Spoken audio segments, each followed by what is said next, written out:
भाई लोगों को राम राम प्रणाम। वीडियो उसी यूजीसी 2026 के संदर्भ में है। संदर्भ इसलिए कह रहा हूँ क्योंकि उससे चलते चलते इतना चिंतन मनन और चिंता हुई कि बहुत कुछ सोचा समझा और किसी निष्कर्ष पर पहुँचा। निष्कर्ष आप लोगों के हवाले है, आप चाहें तो उसे स्वीकार करें अस्वीकार करें। और साथ में मैं चाहूँगा कि बड़े जो अपने एडवोकेट्स हैं या जो इस तरीके के लोग हैं वो इस संभावना पर विचार करें। बिल्कुल फिजूल नहीं है ये वीडियो। और वैसे तो मैं ये रिक्वेस्ट नहीं करता कि भाई आप आखिर तक देखें, क्योंकि आखिर तक देखना न देखना आपकी अपनी श्रद्धा है, लेकिन आज इस वीडियो को आखिर तक ज़रूर देखिए और अगर हो सके तो इसको शेयर करिए खूब सारा। क्यों करिए?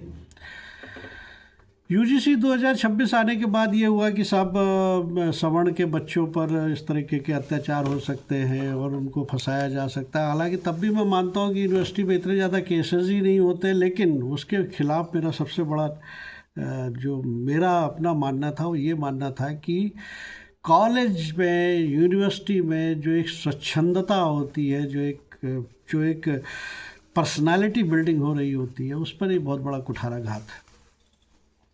कोई किसी ज़रा सी बात के होने पर और वो केस कहीं तक भी पहुंच सकता है। और दूसरा ये था कि उसमें ओबीसी को भी शामिल कर लिया गया था, और ओबीसी को अगर शामिल किया गया था तो उनको एट्रोसिटी एक्ट से हटा देते।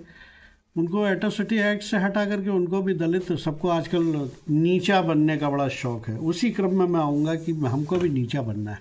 एनीवे, तो वो SC ST अब कहते कहते ओबीसी को शूद्र कह के और उनको अपने पाले में ले लिया, और पूरा का पूरा अपना राजनीतिक संवर्ग जो है बहुत खुश हुआ और उन्होंने केवल सवर्णों को छोड़ा कि आप सब शोषक हो।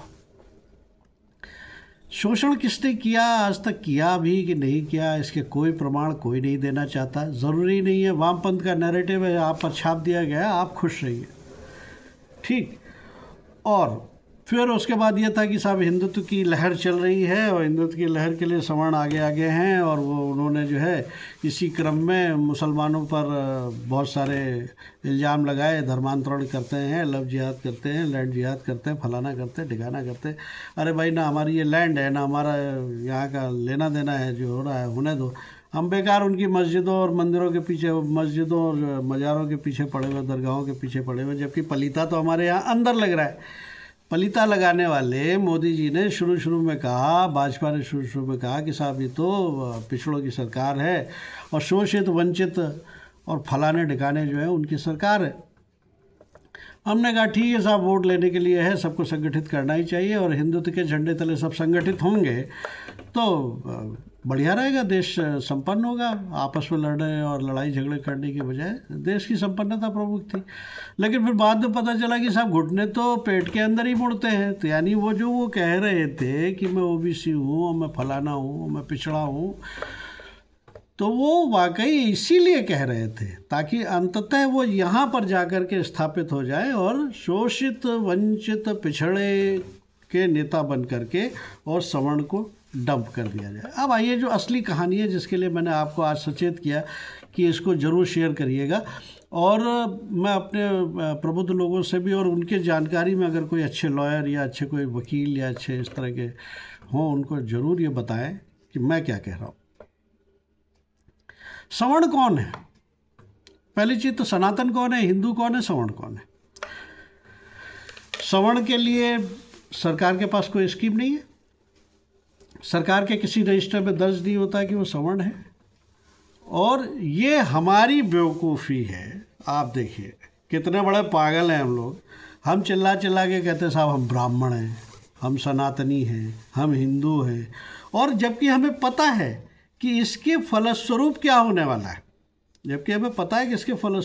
क्या होने वाला है। यानी जो तथाकथित हम तथाकथित बड़े थे, उस बड़े वाले तो सारे के सारे पेच कब के कट चुके। आज तो लोग नमस्ते करके भी राजी नहीं है, आपको है ना।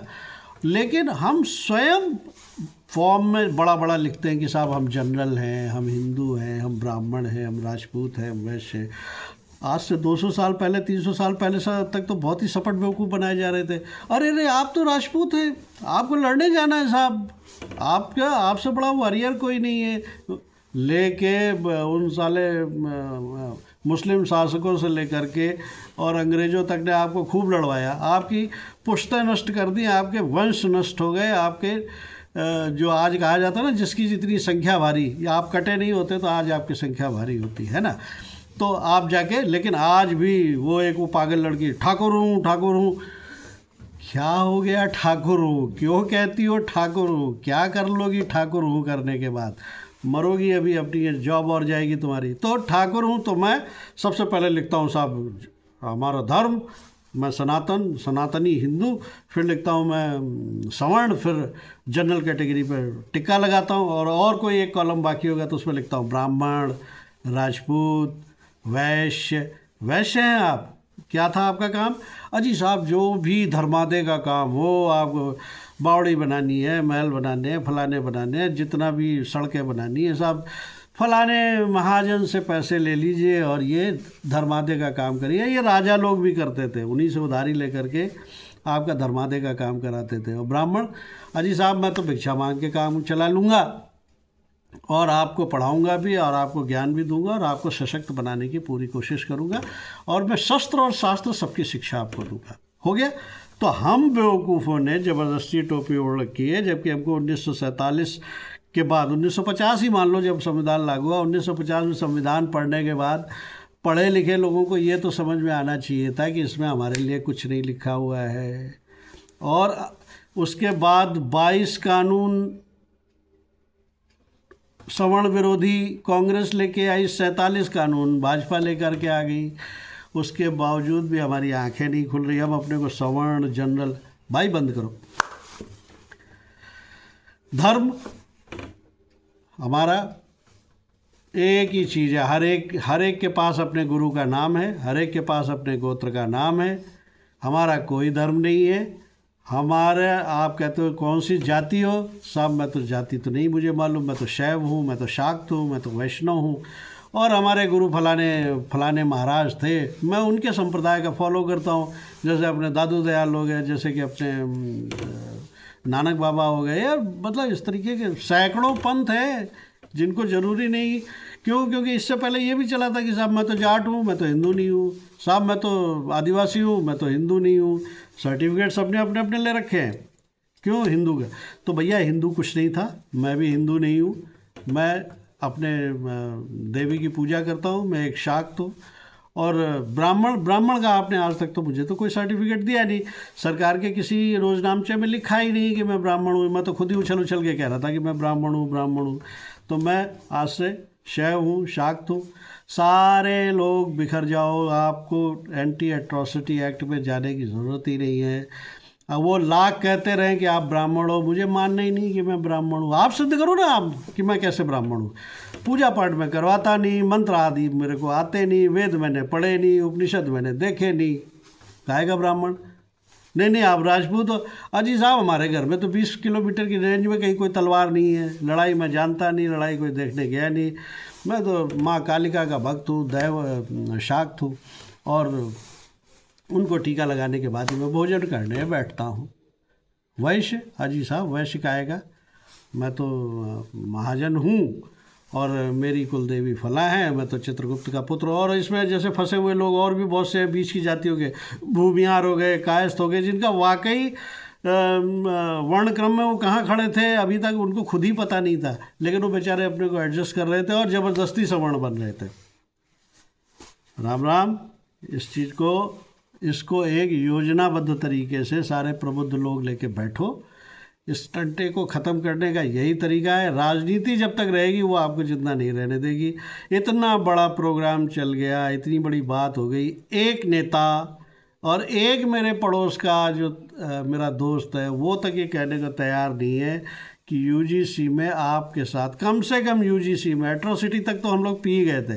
एट्रोसिटी में तो संविधान की धज्जियाँ उखेड़ करके मोदी जी ने, और एट्रोसिटी एक्ट में और कानून लागू करके, मतलब जेल न जाने वाले जो प्रावधान थे उन सबको ख़त्म करके इंश्योर किया कि पहले आप जेल जाओगे। क्यों भाई? क्यों भाई? अच्छा, फिर इतने डाइकोटमी, इतने विरोधाभास कि यूजीसी में तो ओबीसी आ जाएगा और एंटी एट्रोसिटी एक्ट में ओबीसी नहीं आएगा। क्यों? वो तो भाई भाई है।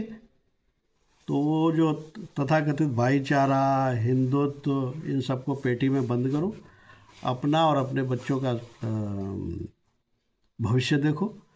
और उसको देखने से यही है कि सारे कुल के लोग, सारे एक ही वंश के लोग एक जगह बैठो, इकट्ठा हो और तय करो कि, और ये काम हो रहा है कर्नाटक में, वोकालिंगा और लिंगायत और इन सब में फूट डाल के उनको नॉन हिंदू डिक्लेयर करने की कांग्रेस ने पहले साजिश की थी, तो हमने उसका विरोध किया था कि नहीं साहब वो सारे हिंदू हैं।